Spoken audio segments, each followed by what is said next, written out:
Hey guys, welcome to another lecture from my series on probability and statistics. Today I'm going to talk about a very special distribution, that's the binomial probability distribution. More so, we will also talk about the situation where you cannot use binomial distribution. So what is binomial? Binomial.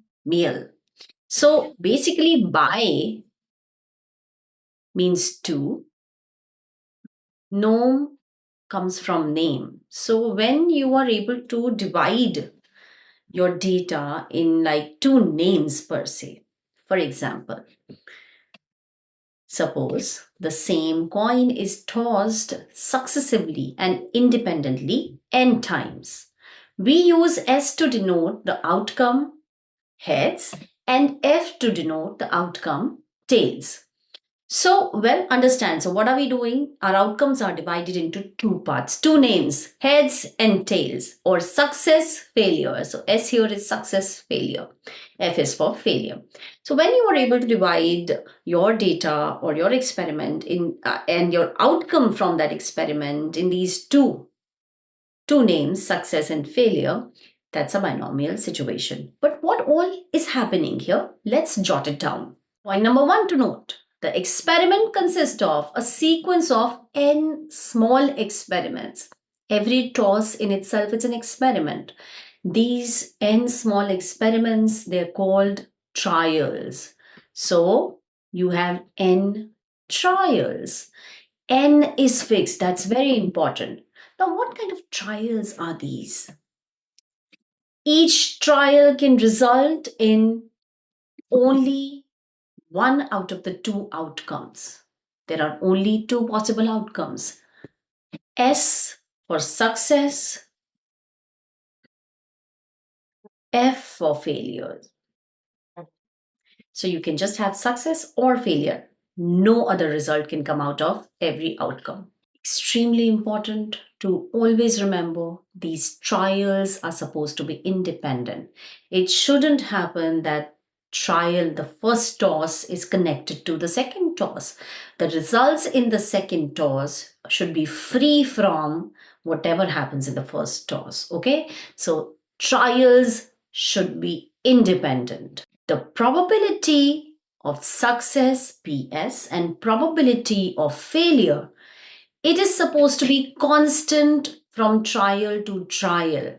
It's a fixed probability. It shouldn't happen that the probability of success and failure is changing. That will only happen when you have this independence, because then you will have a fixed probability. So this is more so. Here you can note down that what you can note down here is that this basically comes from the situation of with replacement cases. So if you think of an example in terms of balls and all, think of with replacement. With replacement is associated to binomial. So all these four characteristics, are these associated to the first example that we took? Absolutely. We have only two cases, either head can happen or tails could occur. Success, failure. That's the only possibility. N times we were tossing. So n times is fixed. Independent trials. Independent was given. Such an experiment is called binomial. Let's now take an example to understand which situation or which experiment is not binomial. Let me give you an example. Suppose a certain city has 50 licensed restaurants. 15 currently have at least one serious health code violation. 35 have no serious violations. There are 5 inspectors. The name of each restaurant is written on a different slip of paper, and after the slips are thoroughly mixed, each inspector in turn draws one of the slips without replacement. Okay? Well, we were just talking about replacement without replacement, right? Without replacement, it's given here. So that is a good enough hint that this should not be a binomial case. Let's understand why. IAS trial is success if IAS restaurant selected has no serious violation. Find the probability of success on IAS trial. So here you can divide your data, your outcomes as success failure. Success is when IAS restaurant selected has no serious violation. The other thing is failure when this is not happening, right? But the case is that it's a without replacement thing. So if I want to find out these probabilities, let's say we start with probability success on first trial. That's simple. Any restaurant out of the 15, out of the 35, 15 has serious health violation. We want no serious health violation. So 35 possibilities out of total 50. So therefore 0.7 is the answer here. Now if I want to find out probability of success on the second trial, that would be equal to probability. There are two cases that are possible. It's possible that the first time also there was a success and second time also success. And the other case is that the first time is failure and the second trial is success. Both the things can happen, right? So it would be probability success plus probability failure success. Now, what is probability success? So the probability that on the first trial you have success, you get success is 35 by 50. It's a without replacement case. One restaurant out of the 35 is already selected, right? So next time for the selection, I only have 34. 34 out of which I could select. 34 has no health violation, serious violation out of the 49, right? Plus probability of failure is 15 upon 50 into the second time I have to pick out of the 35, but in total 49 because one restaurant is already selected and it's a without replacement case. So therefore, when you add this up, you will get 35 upon 50, 34 upon 49 plus 15 upon 49. That is 49 upon 49 and this gives me 35 upon 50. The probability here is also 35 upon 50, that is 0.7. For the second trial, we are still getting the probability as 0.7. But if you move further, the probabilities might change, would change actually. So you have to keep in mind here the trials are not independent. Probability success is basically probability success on second trial given there was success on first trial multiplied by the success on first trial. Okay, so probability success is this.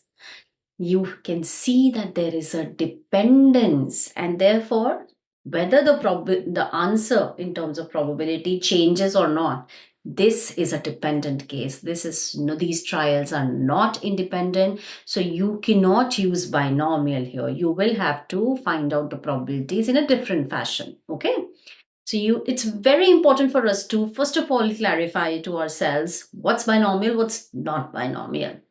Well, moving ahead.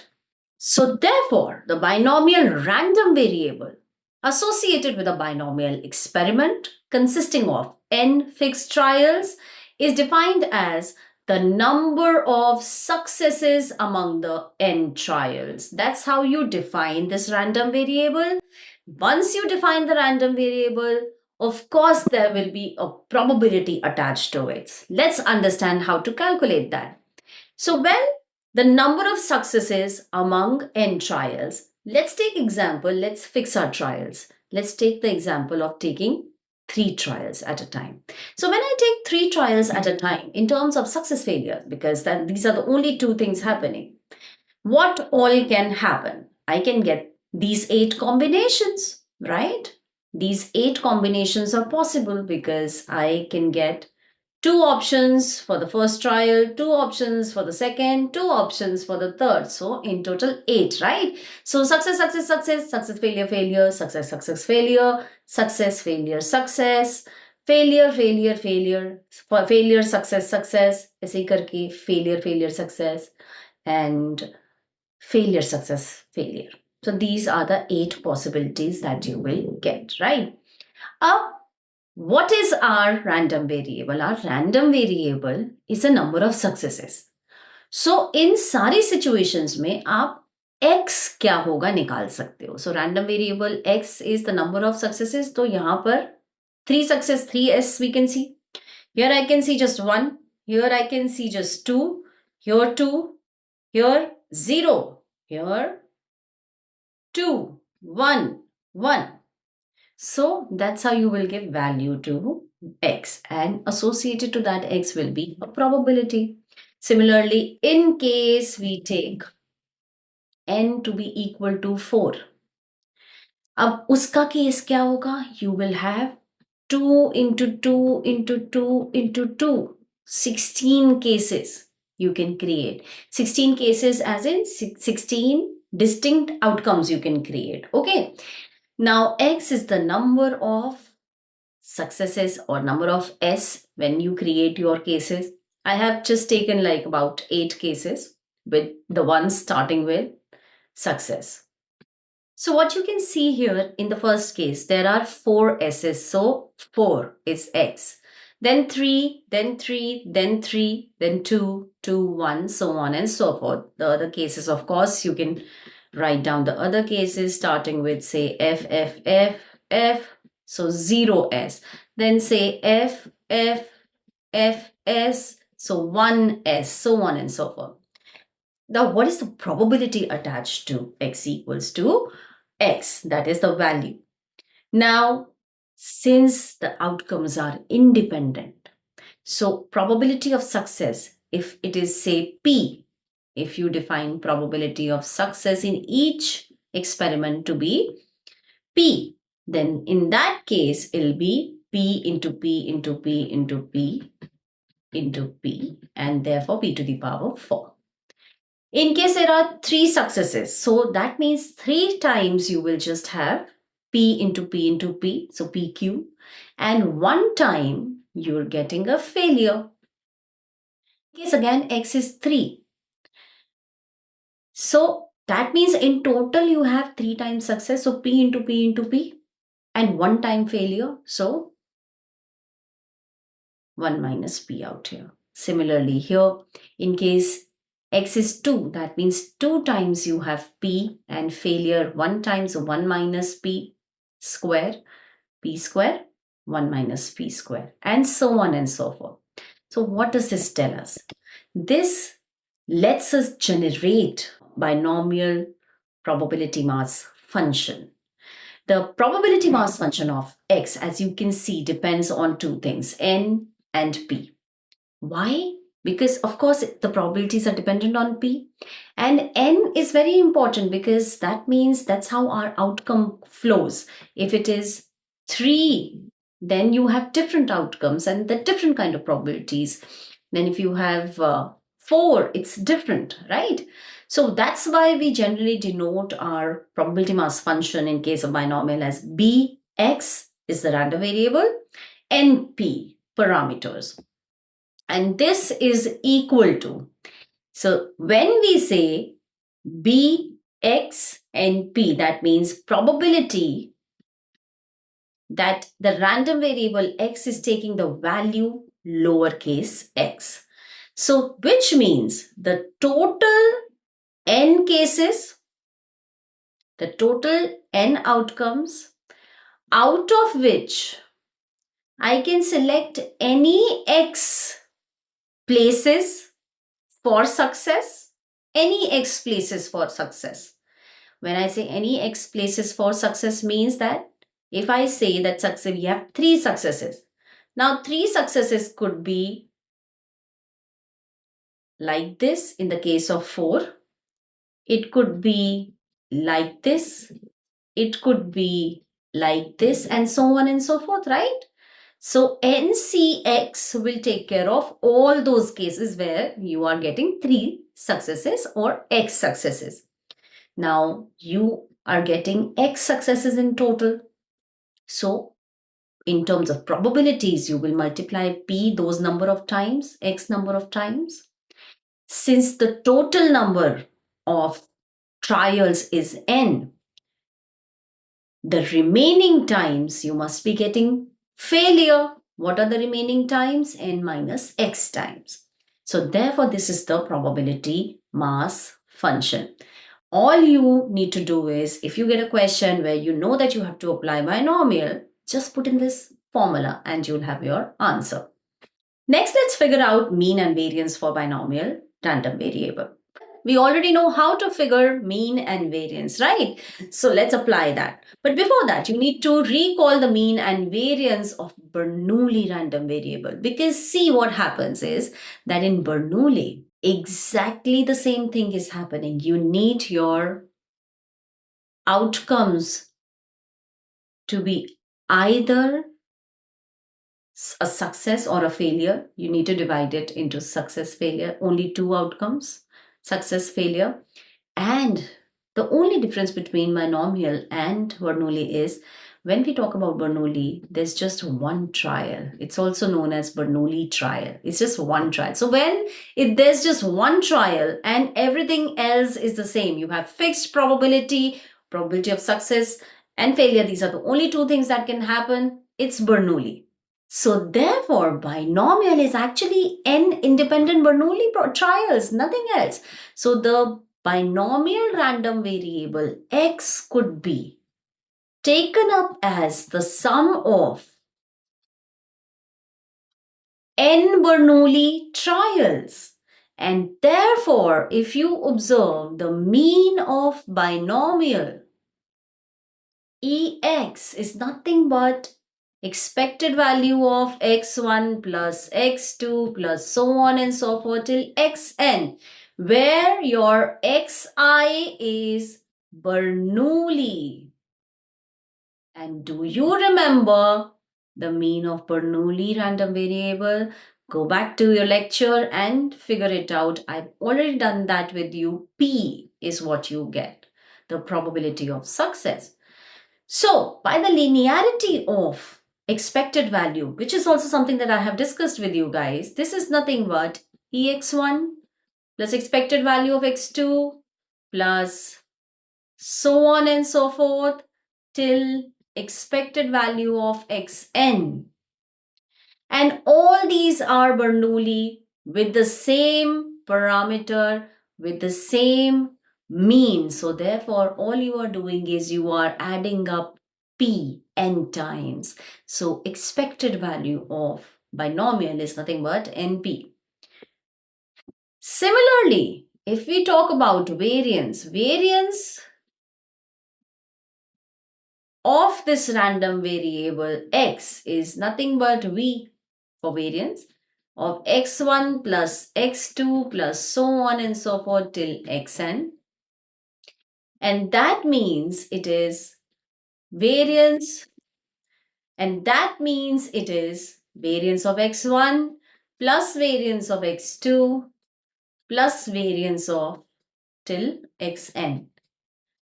Now, the good thing is that these are independent random variables. These are all independent trials. So therefore, there is no covariance associated out here.